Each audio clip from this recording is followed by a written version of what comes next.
This webinar does provide 1 CE credit from the Medical Library Association, and you'll receive that link for CE in the email in about a week with the recording. I want to introduce myself quickly. I'm today's host. I'm Bobby Newman, and I'm the Community Engagement and Outreach Specialist for the National Network of Libraries of Medicine Greater Midwest region. Okay, and with that, I'm going to go ahead and hand it off to our presenters. Take it away, guys.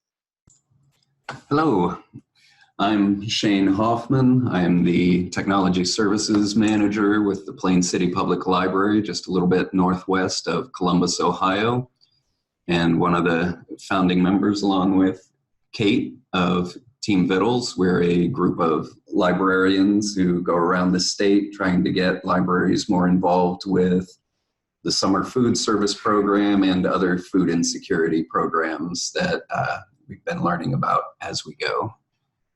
Did you want to introduce yourself? And I'm Kate McCartney. I'm the Assistant Director at the Marysville Public Library, which is just a little further north than where Shane is, to Columbus.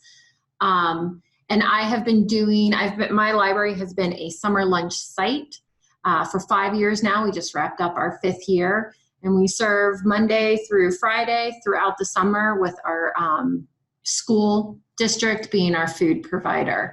And this past summer, after we did our numbers, we served 9,902 meals for about 44 days of lunches. So we're really happy with that number and glad that we could help our community in that way.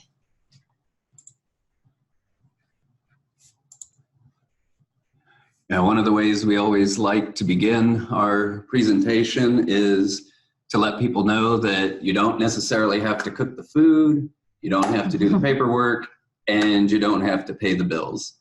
There is a person called a sponsor who can take care of making all of that happen for you. And we found that once we start with that, we've cut through a lot of the fears that places have. I mean, it's still not always a slam dunk to get a place to make the changes needed to get a food service program going, but those are usually the biggest fears. A little bit about us. We started as a group of 5 librarians, and I think we're essentially up to, what, 6 now?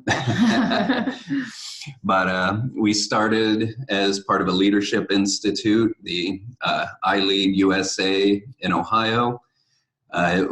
It's a grant offered by, what's it, IMLS? Yeah, the state library, Kent State University, our year participated, in OhioNet.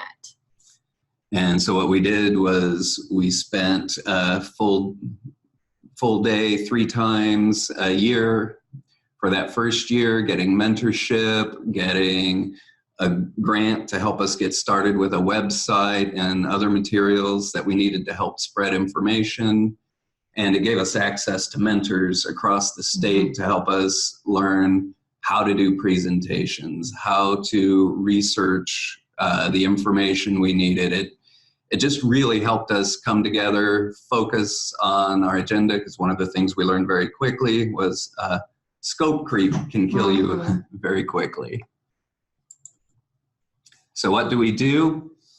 We can help with the application process for the summer food service program. We can help you find a sponsor, a vendor, or a site, depending on how you want to do this. Just a quick rundown on what each of those does, and we'll go into it more later. The sponsor is the person who takes care of the paperwork, finding a vendor, and doing all of that behind the scenes coordination. The vendor is the person who cooks and delivers the meals, and the site is the place where the meals are served, which is generally the library or another nonprofit. Mm-hmm. We also help identify community partners because, well, the library is not always the right place for it. In our case, in Plain City, we have a place right across the street doing lunches, so it doesn't really make sense for us to repeat that. So what we do is we offer programming in coordination with them so that there's a little more enrichment going on with that program. We can help you establish best practices for marketing and the other processes around getting this started. We can also help teach you how to advocate to your community and to the people who are the movers and shakers to get them to talk these programs up. Because one of the things we find is that even if a program's going on, a lot of times people just don't know about it. Sometimes the programs get started up and approved a little too late in the year for the notes to go out from school to let kids know where they are. There are just any number of barriers that pop up to making sure everybody knows what's going on. And we can also help you with programming resources. Essentially what we do is we're here to help connect the dots between resources, institutions, communities, and individuals. So being the fact that we're both from public libraries, we kind of focus on why public libraries are a good place for this, but why sometimes we are not stepping forward and participating. And I don't know if some of these things apply to your libraries, if you're open to the public in any way, or even for some of your students that might use you or staff that use you. But we often have a lot of self-imposed limitations, you know, no food in the building because we have books and we don't want them to get ruined. We don't want something spilled on them, or, you know, Cheeto fingers getting spread around. A lot of public libraries will have an unattended child policy, and that's a good thing to protect us and the kids from being left alone all day if they're too young. But it can also block those kids from having access. If they're home over the summer and a parent works, and the library is the closest, safest place for them to go, and a place where they can get meals. One thing we probably all have in common is staffing. We never have enough of it, especially if you're going to be trying to serve meals or having snacks or having a way to feed your community. And space is another big problem that I'm sure you guys have as well as public libraries. There's not always spaces big enough to have big groups for food in, or even having good-sized meeting rooms to do that in. So you can think about what kind of limitations maybe your spaces have to being able to feed your communities, to feed your students if you're in you know, university or college settings. We know those numbers are really growing. And so, you know, in what ways can those libraries help and reach out? All right, so our statistics are for Ohio because those are the numbers that we've looked at the most since we're both Ohio libraries. But I think that these are probably pretty standard when you look across the Midwest especially. So there are really hungry kids. We have 1.8 million students, and almost a quarter of those students get free lunch. So their families qualify for a complete free meal. Another 5% qualify for reduced price lunches. And in many of the larger cities, I know Columbus is one of these, I believe Cleveland and Cincinnati both qualify, the numbers are almost near 100% to qualify for free lunches. And so those school districts are just covering breakfast and lunch entirely. So everybody is getting a free meal. And then about 30% of the students have applied for free or reduced lunches. And, you know, these numbers are high, but probably not really indicative to how many kids or families are actually in need. There are a lot of barriers to filling out this paperwork. Families that don't want the government to know their business, don't want the school districts to know their money, how many people are living in their home. Maybe there are language barriers. They can't, the applications aren't in their language, their native language, or even low literacy skills on the parents' end that they can't help fill out. So only 4 schools in our state have reported no applications, so their families didn't even apply. Okay, so again, why us? Libraries, we're well known for our free stuff. I think for all ages across the board, no matter what kind of library we are, we're known as kind of a great equalizer. You don't need a lot of money to come and use us and to have access. For those of you that might be in like larger universities, I know that Ohio State here, their library is open to the public. So I imagine that's true for a lot of larger universities. So for people who want the government out of their business, don't want to share their numbers, how much they're making, how many people live in their house, we are not a handout. People have accepted that we are a free institution. And so we bypass that stigma. Plus, we don't ask that kind of information. We don't care how much money somebody's making. We have a built-in audience because we already have patrons. We already have the customers who are using us. For us in public libraries, it's a lot of families. So we have those kids. We're also in a really great position to be able to help feed the whole child. So not just their bellies, but their minds, their entertainment, and we're safe places. We're a good place to go where they know that they're going to be safe and hopefully not a lot of danger. We'll find them when they're with us.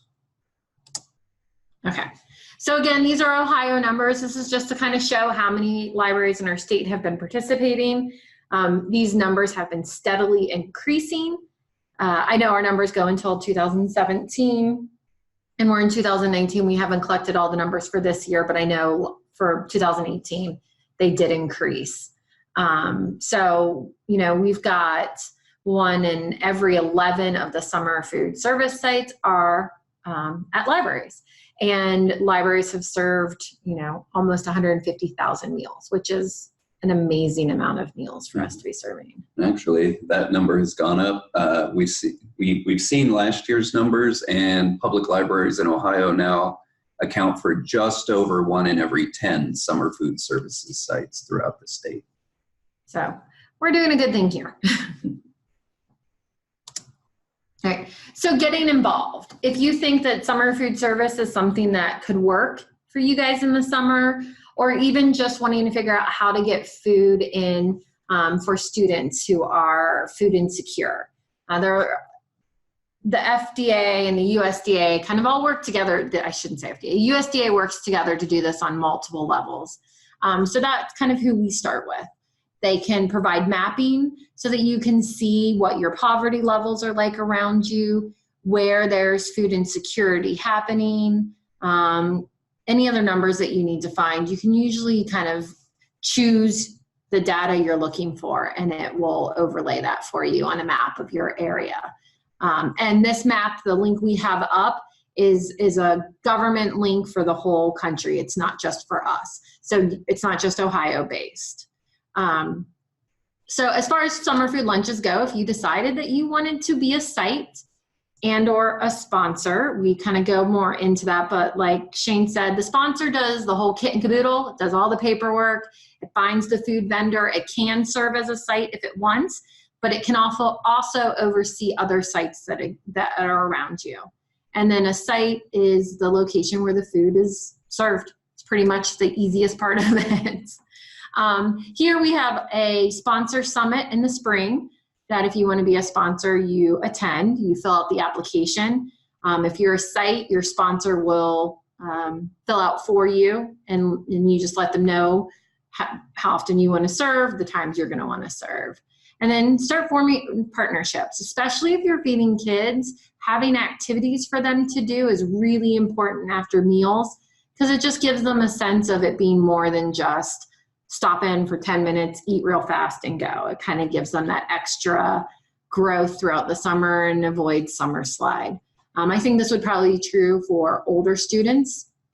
They also are looking sometimes for things to do. So, you know, having some passive type events and things out on tables like building is always lots of fun.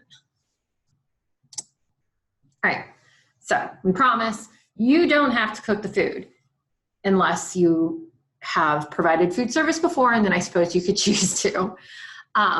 So for Ohio, it comes down from the USDA and then to the Ohio Department of Education, oversees and spreads it out to all of the different sponsors. You can choose to serve more than just lunch, but you can only choose 2 of these in a very weird way. So you can serve breakfast and lunch. You can serve breakfast and dinner. You can serve breakfast and a snack. You can serve lunch and a snack. You cannot serve lunch and dinner. I don't know why, but those are their rules. But you can choose any of those 2 as long as lunch and dinner are the 2 you're choosing. The sites, wherever you're going to serve the meal, we serve in an outside space next to our library. It's a covered pavilion that the city had built a couple of years ago, and it works perfectly for what I need. But a lot of libraries will just serve in their meeting rooms. There's one library in the Cincinnati area that's pretty well known for just sending the kids out into the stacks, and they sit down between the stacks and eat. And that kind of half hour to 40 minutes, the whole community knows that if you go to the library at 12, you're going to find kids eating in the stacks, and they all really support it because they know their kids need those meals. So it's a really great, thing that everybody gets that and people aren't angry about it. The sponsors, like we've said a couple of times now, are people who take care of the paperwork and the bills. So they pay for the food and get reimbursed from the USDA and whichever state organization oversees it for them. And then the vendor is going to be your food service. If you are in a hospital or university, you probably have cafeterias that could assist in being your vendor and preparing your food. Schools are a great source as a vendor because they do this all year long and they're set up for cooking. But you can find other organizations that do it. And if you're looking to kind of move past just summer lunches and wanting to provide meals throughout the year, again, through our Ohio Department of Education is the Child and Adult Care Food Program. But this will exist in each state. It just could be under another organization. And they provide access to meals throughout the year as well. And if at any point you have questions, please feel free to type them in the chat, and Bobby will share them with us. We like to have conversation throughout. It's harder in a webinar than in person, but please feel free to ask questions and we will, we'd love to answer them in the middle. So this is a picture from my site about 2 years ago. The New York Times was doing a paper, an article on food service, summer food service, and in different places. And we were one of the sites that they came and talked with and used some pictures from our site. That's my library building in the background, and this is us under the pavilion. These kids now are twice the size as they were when this picture was taken, so it's kind of sad to see how little they are. But so as a site, what we do is we get the food delivered to us and we hand it out. There are a couple of ways that you can do that, but the easiest way is not kind of a family style, so that they can scoop their own food. Everything's in kind of sealed compartments or separated into individual servings. Because it's a federal program, there are a lot of rules involved in it. So there has to be, a certain percentage of protein, a certain percentage of grain, fruits and vegetables that the vendor needs to cook and send to you. And then as a site, you have to make sure that they're taking a protein, a grain, one fruit and vegetable, and they have to take a milk. So if there's anything there that they don't like, or like we have a lot of lactose intolerance, and kids who can't drink that, they still have to take it. We can't let them choose not to. So there is sometimes more food waste than we'd like to see, but we've tried to combat that by having a share table. So if there's anything they don't want to eat that they had to take, they can leave it behind. Some other rules with sites is that you have to serve on site.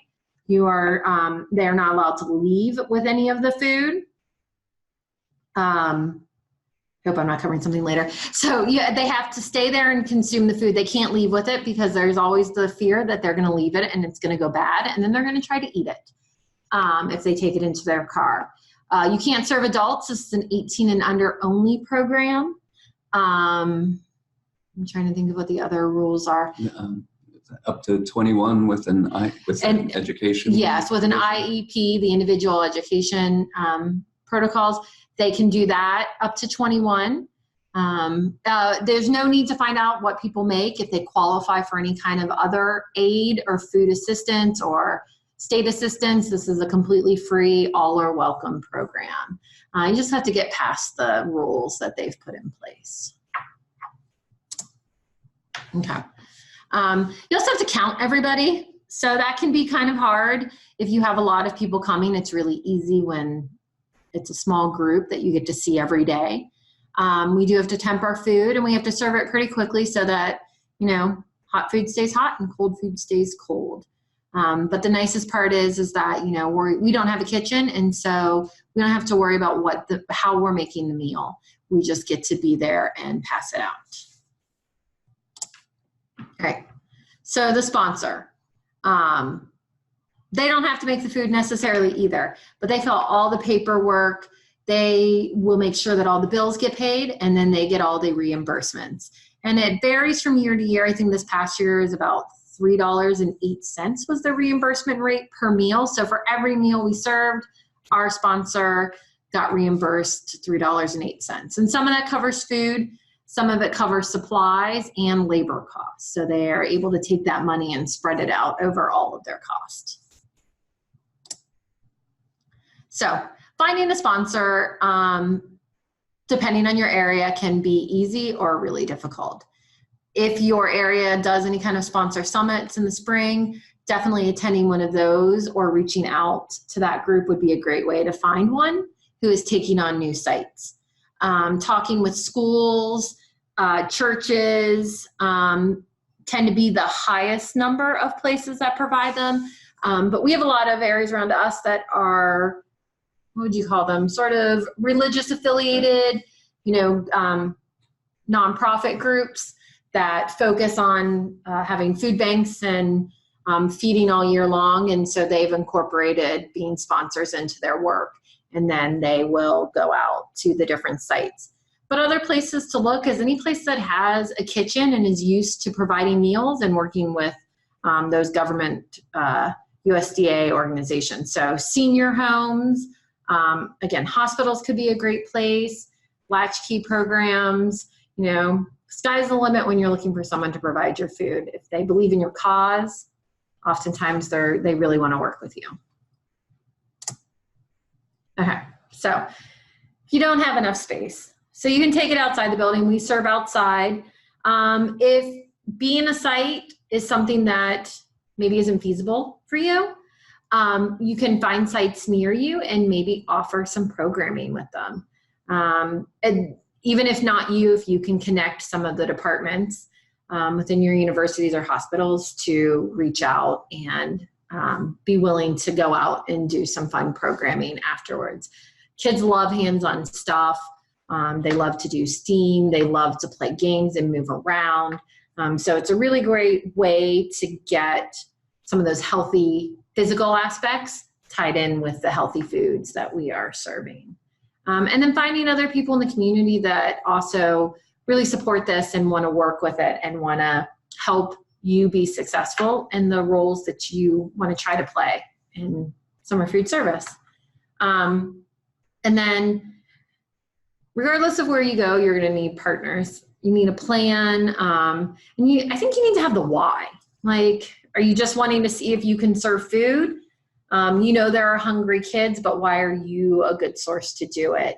If you're just doing it to hand out food, you lose that aspect of the educational purpose, of the ability to extend it into more fun. And the why always helps you get those partners and those champions in the community. When you understand why you're doing it and can communicate it to them, they want to be all in and help you and support you as well. Yeah, it's that being able to communicate it part. I know when I was first getting involved, I was trying to tell this to some of my coworkers, and one of them just looked at me and said, "Why are you doing this?" And it just never occurred to me that anyone wouldn't understand why, making a free lunch available, wasn't a great idea. So that made me realize, maybe I got to think this through a lot more. As great an idea as it is, it's not necessarily universal. Right. And especially if people aren't working with kids, Shane is from an IT background with libraries. I was a youth services manager before my position I'm currently in. And so I worked with kids day in and day out. And so I knew how important having a meal was.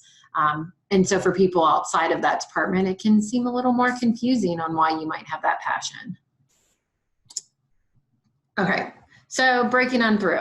Volunteers are almost always a must at these, whether they are volunteers who are coming to run programming after the meal, helping hand out meals, spreading the message. It's all really important.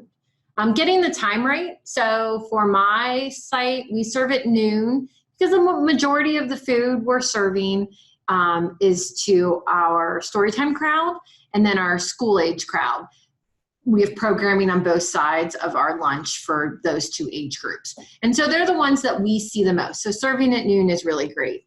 If we were going for more of a teen group or knew that we had a large teen population that was missing out on their food, but we're using the library during the day, we would probably set it a little bit later, maybe 2 or 3, because teens don't really enjoy getting out of bed much before the sun is making its way back down into night. So kind of knowing who you're serving, I imagine the same would be true for university students sometimes. They like to sleep in and they want to come out and eat later in the day. So if you're thinking of having food available for an older crowd too, just making sure that you know when they would want to eat and getting it there.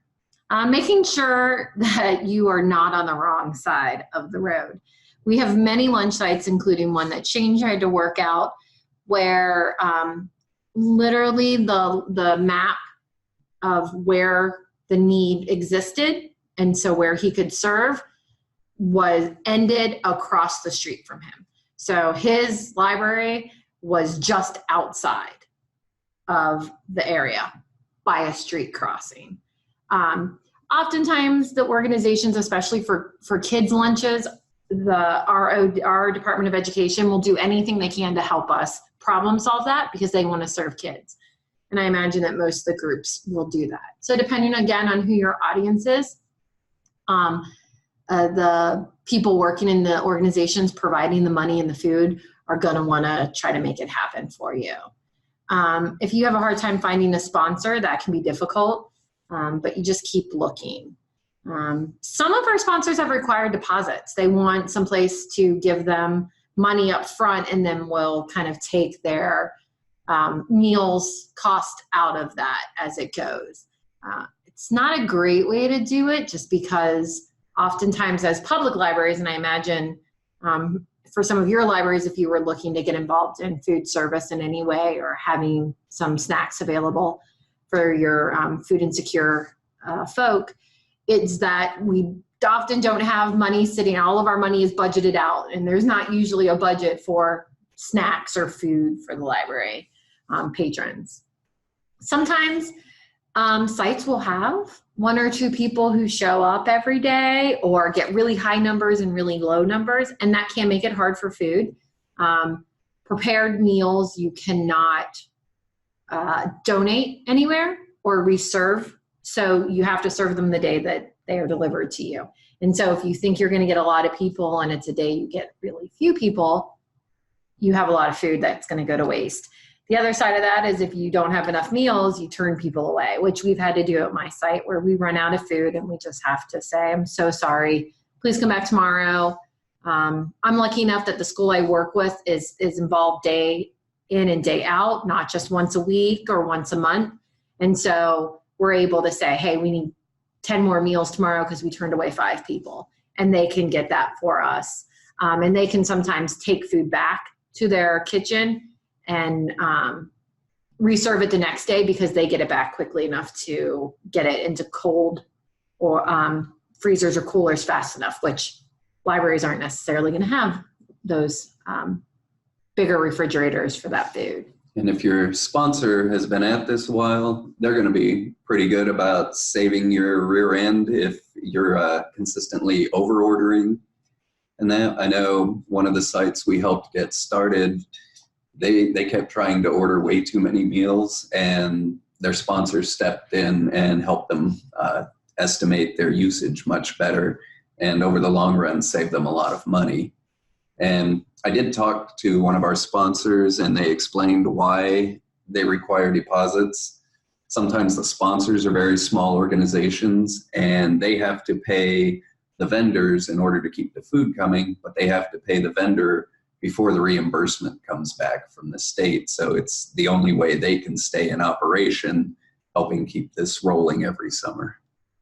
And then transportation is also a really huge problem for a lot of us public libraries. If we're not in larger cities, we don't often have public transit. We don't have buses that run through. And so unless the families or our patrons can get to us by means of walking or by vehicle, we know that we can sometimes be missing out on the people who are really in need, because they may be a one car household. And if the car is at work for the day, people at home don't have a way to go.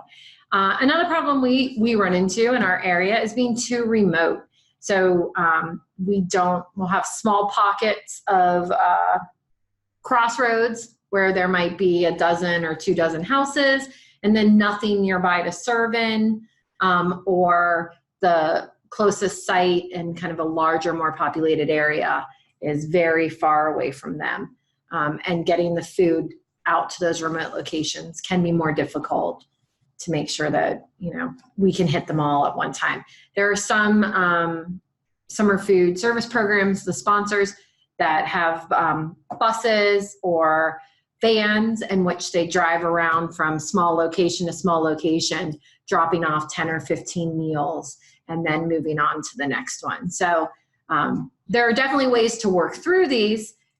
It just depends on if you have the means to do all of that. I've worked with one location. Instead of going through the summer food program, they chose to do a self-funded 4-week program. And I'm trying to remember the exact numbers. I believe they had approximately a $7,000 budget for those 4 weeks. 5,000 of that went to the one bus they had. So even renting a bus is expensive because you have a full-time bus driver, because the bus driver drives around for an hour or 2 in the morning, waits while the programming goes on, and then an hour or 2 afterwards, plus bus rental, plus insurance, plus everything else. So, I mean, even just renting the transportation is very cost prohibitive. Yeah, definitely. And another thing to keep in mind with a site being too remote, if there is a place that you can serve in a very small area, it's fine. There is no minimum number of meals that you have to provide. If you're only able to serve 2-3 meals a day, then you're only serving 2 or 3 meals a day. Don't think you're so small that they're going to turn you away because you only serve 1 or 2. We had one site that I think they went a whole month and no one showed up. But that was because of lunch shaming. Word got out that it was quote unquote welfare food, and nobody wanted to be seen there anymore. So it took a while to recover for that. So sometimes it can be a long game trying to stay in this. Yeah, for my site, so I worried about that in the beginning too. Kids know which kids are getting free and reduced meals at school. They know which ones aren't paying for those meals. They have an idea. And it's also really easy for kids and adults to make an assumption they know somebody's life when they see them. The great thing about the summer food program is that because there's no income qualifications, anyone who shows up at your site gets to eat. My site in particular, I think, is a great illustration of this. I believe that quite a few of the families we see are not food insecure, that this meal is not the only meal that they're getting for the day. But I do know some of the families coming are food insecure, and this lunch is maybe the only meal they're getting, or at least one of the 2 meals they're getting for the day. But there's no way to know that about each other because there's no need to show proof of need. Everybody gets to come. And so then kids see other kids that maybe they've always thought all along, like, hey, I assumed you had money and that your parents didn't need to do this. And they see them there and it just kind of gives them pause and makes them stop and think they don't know everything they thought that they knew. So I kind of consider it a really great, like I said about libraries, we're great equalizers. So I love the idea that the lunch can be that way as well because we don't ask for that. I think the funniest roadblock I ever came across, one of the sites I was working with, they had huge numbers the first 2 weeks, and then it just cratered out. They went from like 25 per meal down to like 3, 4, and they couldn't figure out why. And then when they finally discovered it, there was another summer food site just far enough away, but close enough that, they could choose which one to go to, that had a bounce house. So the library couldn't quite compete with the bounce house. And it was just an interesting obstacle that you don't think about. No, know your competition. No, we're not in competition. We just want to see kids get fed. But yes, knowing if a location is offering something that exciting that's going to draw more families to them, it's questioning whether your site is needed or can you partner with that site to do more. But you have to know about them, and unfortunately, we still are learning every summer of sites that have existed for years, but we are just learning about to connect people with. So the message isn't always getting out there the way that we hope that it is. All right, so this was very focused on summer food service. That was our point, and I feel like maybe that's not everything that you guys do, so that was kind of hard for me. Felt like I was telling you stuff that you didn't care about. So hopefully you learned a lot about this. Some other things that we know that we are wanting to look into and that I think have growth patterns outside of public libraries are pop-up food pantries, so local food banks and food pantries around us. We've been talking to and seen some successes in areas and some not so successful endeavors in other areas to be able to bring those food pantry needs into our libraries or into our parking lots when we know we've got big events going on. The thing with food pantries is they do require the paperwork and proof, but if the food pantry brings stuff, they can oversee that a little bit. A couple of our Vittles team members work at universities, work on campuses, and so they have been focusing a lot on all the new articles coming out about students that are food insecure and how many students are attending college but unable to feed themselves. And so they've been doing a lot of work into creating food pantries, food closets, as we sometimes call them, on their campuses that stay open and ask no questions, and students can just come and take food as they need it. Yeah, great partner for trying to find out what's available as far as pop-up pantries where the pantry brings everything to your site and just sets up for a few hours, and setting up an actual functioning food pantry at your location. In Ohio, we have an Ohio Association of Food Banks, and then I think 12 regional food banks underneath that. Other states have similar setups. I've been calling around to a couple of states as I get calls from people who are outside the area I usually serve. But it seems that several of the states have that same kind of setup, and if you check for your regional food banks in your state, you can find out how to bring that to bear on your campus or, in your area, because they will work with K-12 schools, they will work with libraries, they will work with universities. All the people we've talked to at the regionals in our state, they're like, okay, what's the next great idea? How can we get into your area? I mean, everybody's gung-ho on just getting the food out. Mm-hmm. Yeah, I'm working on this and meeting with all these different organizations that are not library-based and don't often cross over with our library normal services has been really great to see that this is a great passion for a lot of people, and that they are open to all kinds of ideas, any way that they can help make sure that we are feeding the food insecure, that we're finding where people are and what they need and getting to them if they can't get to us. We have that link again to the the mapping tool for the summer meal program. It's just a capacity builder. It looks at area eligibility. It looks at some other numbers too, so it kind of shows you a lot of information. Yeah, I can go over those two mapping tools a little bit because we use them in kind of a unique way. See, we're not necessarily just trying to see if we're eligible. What we do is we'll take a peek at an area of the state and see what shows up in red. And so this is like your 30,000 foot view. You find that big area of red, and then you can use the mapper to show where libraries are, where churches are, where schools are, and it'll show you if there is an existing summer food service site going on there. So you've got the visibility to see, okay, there's need here. There are nonprofits that typically participate in this. Maybe you'll see that you're in a desert and you've got access there, or maybe you're going to find out you're that person who's on the wrong side of the street and you can go make a partnership to help get something started.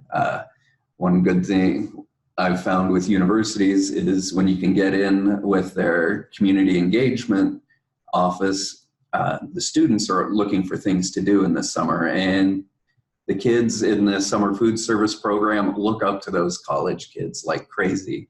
Mm-hmm. They love seeing them every day. They love making friends with them. They think it's cool that they know a college kid.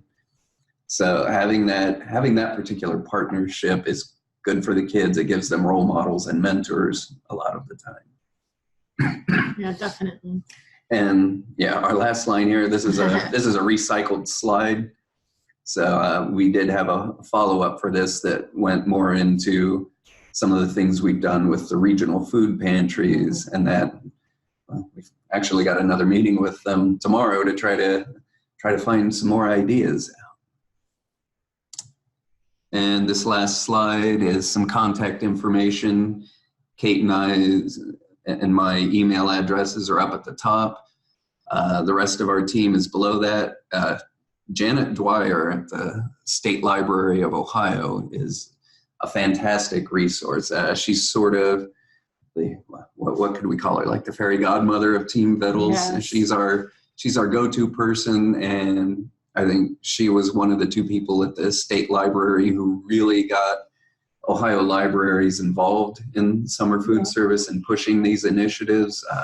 She's a lot of the reason that needle has moved from those low numbers in 2012 up to being 1 in 10 sites in Ohio and growing. I'm sure as soon as the 2019 numbers come out, we're going to be closer to 11% than 10%. And every state has a state library who are involved in multiple different ways across their state. And if your states are lucky, they're as amazing as our state library team.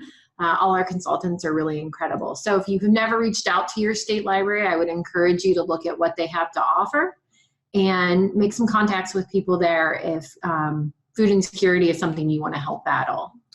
And just sort of a scary note to end on here is that while the number of public libraries participating in Ohio has gone up every year, across the state, the number of summer food sites has gone down. Mm-hmm. So for whatever reason, sometimes it's places that are losing their eligibility, partially because not enough people are filling out the applications for free and reduced price lunches, or a lot of these organizations that are running things are aging out, they're retiring, and younger people aren't stepping in to pick up the slack. So if you have a passion for this and you want to get involved, that's great. Even if you're not in Ohio, give us a holler. We'll do what we can to point you in the right direction, help you find the state organization that's overseeing this for you. We're here to be a resource for you. And you can see our Twitter and Facebook accounts here. We have a website too, but it doesn't get updated nearly as regularly as our Facebook and Twitter accounts do. Right. I think we've got about 15 minutes left, so we got through with time for questions. Great. Thank you guys both. This is really really informative and I think a really important issue, so I'm glad we were able to have you guys here. I don't know for sure who all is attending the webinar, but I know we do have some public libraries that attend our webinars. So so hopefully we'll get some good things going. I have a couple comments or questions from the chat box, and I'll go ahead and say to everybody, please do feel free to type your questions or comments in the chat box. You can also send them to me privately if for some reason you don't want to ask in front of the group. The first one from Jennifer is, one issue I had with the summer lunch program this past year is that my contact quit her job, and then the new contact did not get back to me about potential library programming at the current lunch sites. Any suggestions? We were turned down as a site because of low attendance, possible proximity to other sites, and lack of staffing to serve the food. Mm-hmm. I would say, so it is really unfortunate when contacts change because we build those relationships with someone, and then when they go, we have to struggle to figure out who that relationship is with. The only thing that I could think for next summer would be to just show up at the site one day, and as they finish serving, just kind of try to find the person that looks like they're in charge and just go up and reintroduce yourself and say, hey, we'd love to come and be involved. We're the library. This is what we can do. Even if they just let you set up at one end with some information and, you know, some takeaways that families can do. We have a lot of groups that come to ours who will just set up at one end of our space and just kind of do some stuff, and they're not really involved with our serving. They're just there to engage with the kids afterwards. But I think going to the site maybe and trying to make contact with that person face to face, it's a lot harder to tell someone to their face, I'm done working with you, than it is through email. And if I was gonna say, I hadn't really heard of the low attendance reason before, but if you find a place that's looking for more volunteers, Yeah. Church groups, I've been contacting some groups that I probably wouldn't have necessarily thought to have gone to in the past. I've talked to the Knights of Columbus. They're usually retired gentlemen looking for things to do. I've talked to the Masons. There are a lot of different groups out there, senior homes. Yeah. If they're in assisted living rather than in a full-time care facility, there are people who are looking for things to do. They make great volunteers. Yeah. And you can go sign up for volunteer shifts if your lunch sites take them. We have a lot of our local hospital staff, several of our local banks, our health department, and our board of DD will send staff during their workday to come and volunteer at the lunches. They allow them to sign up and do that. But yeah, face-to-face, if they're not responding to your emails, is the only thing I can think to get them paying attention. Okay, let's see, we have another comment from someone. Oh, I see. Let me read this first because this is a follow-up to what you guys just said. They have never been a lunch site before at the library, so it wasn't really clear what attendance would be. Yeah. The only numbers that she could provide were the story time numbers. Yeah, and I imagine if there were sites close enough that they thought maybe it wouldn't spread. And was it the sponsor who turned you down? Sorry, Jennifer, we're having a conversation now. Yes, the sponsor. So yeah, if they felt like it would spread them too thin and there was someone nearby, unfortunately the sponsors can make that choice. Yeah. Mm-hmm. Okay. Okay, and then I have a comment from Liz that there are those free little free pantries that don't require paperwork. They just have a can. Oh, I think I've seen these. They're like the little free libraries. Yeah. They have canned goods, dried goods, and shelf-stable box foods. Yeah. Yeah, and those could be a great thing to put up around, your communities, your universities, your hospitals, that anyone can come and take. All right. Any other? Let's see if anybody has any other questions. Wait a couple minutes here. This was really informative, guys. I really appreciate you doing this webinar for us. And you have our emails. Please feel free to ask questions if you think of them. Gina and Sarah on this list are our two team members that work at universities. They're smaller private universities here in Ohio, but Gina has been working really hard to get some food pantry movement going for her students. So if you are at universities and are looking to do this, one of them would also be really great resources. And just tell them you sat through a webinar and they will feel like they've been talking to you all along. Okay, great. And then again, for those of you who are interested in the CE for this, I will be sending the link out when I do send the recording out in about a week. So we'll get it captioned and added to our YouTube channel, and I will send those both out at the same time. If you have any questions, feel free to contact Kate or Shane, or you can email me. You have my email because I emailed you the reminder for the webinar. All right, great. Thank you, everyone. Thanks for being here today. Thank you guys so much. Thanks for watching. This video was produced by the National Network of Libraries of Medicine. Select the circular channel icon to subscribe to our channel. Select a video thumbnail to watch another video from the channel.